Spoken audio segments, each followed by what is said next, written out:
mahina ba talaga ang internet connection? Kung mahaba ba ang Ethernet cable? If we based po sa science mga kaiti, physics ba yan? The longer the distance, the more time needed to arrive to your destination. Kahit common sense lang po yung gagamitin natin mga kaiti. That is a fact. Ano naman ang relasyon nito sa haba ng Ethernet cable po natin? According po sa research natin mga kaitin, every 1 feet, meron po talagang additional delay na 1 ns. So, kung 1 meter po yan, that will equals to 3.28 ns. Kasi yung 1 meter equals 3.28 feet, di po ba? And every 1 meter, merong delay na 4 ns. Round off na po natin yan. Kung 10 meters, that will be 40 ns. Kung 100 meters, syempre, 400 ns. So, gaano ba ito kabilis ang ns mga kaiti? Compared sa ms. So, 1 millisecond is equals to 1 million nanoseconds. So, yung ns. So, ganun kaliit, ganun kabilis. Kung 20 po ang ping mo mga kaiti gamit ang 1 meter na Ethernet cable, at kung gagamit ka ng 10 meters na Ethernet cable, meron pong additional na delay na 0.000040 ms. So, in total, ang ping po nyo ay magiging 20.000040 ms.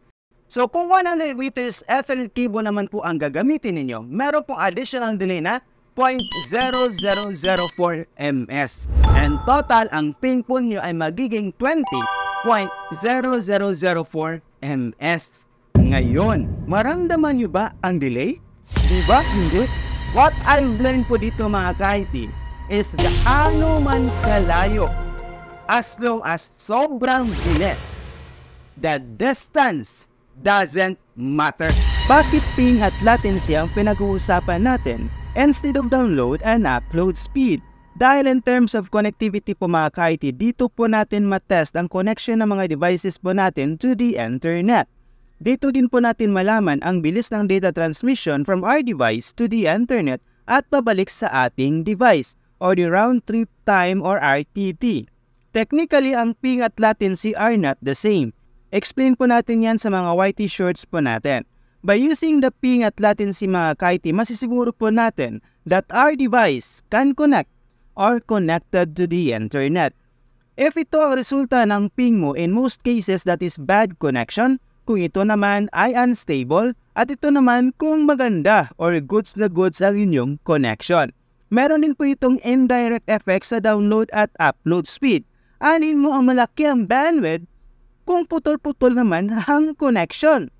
Yung 300 Mbps na plan mo, dapat 37 MB na data ang ma-download niyan every second.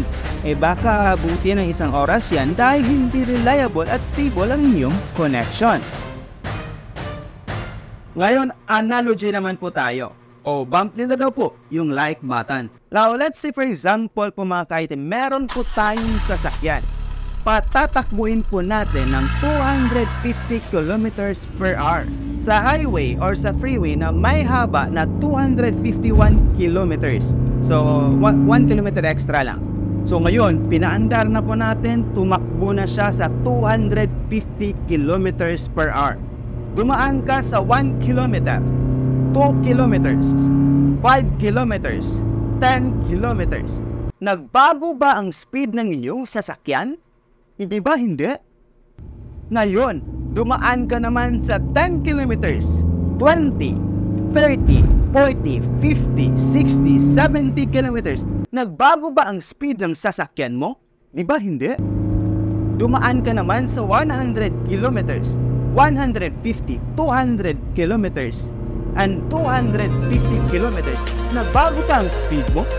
Di ba hindi?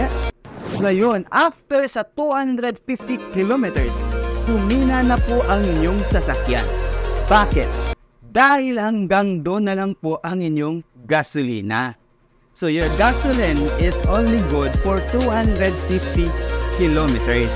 Kaya doon na po huminto. So almost we feel no difference po mga ka-IT sa speed ng sasakyan po natin within that 250 kilometers.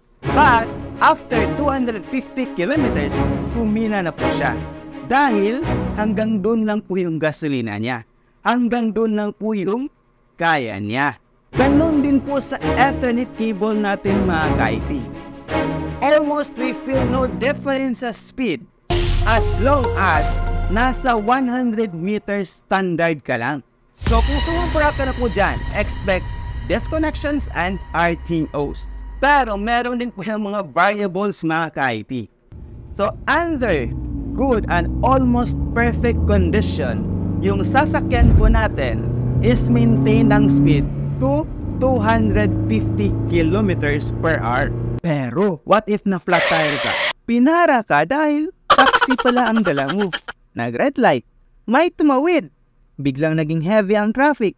Kung merong sumingit, syempre minor ka kaysa magbanggaan kayo. Ganun din po sa Ethernet cable natin mga ka-IT.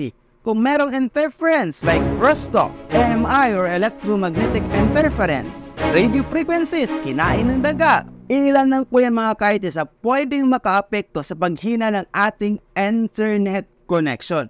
Kung mahaba ang ating kable, kahit hindi nga sobrang mahaba. And summary, kung 100 meters Ethernet cable ang gamit mo, hihina bang yung internet connection?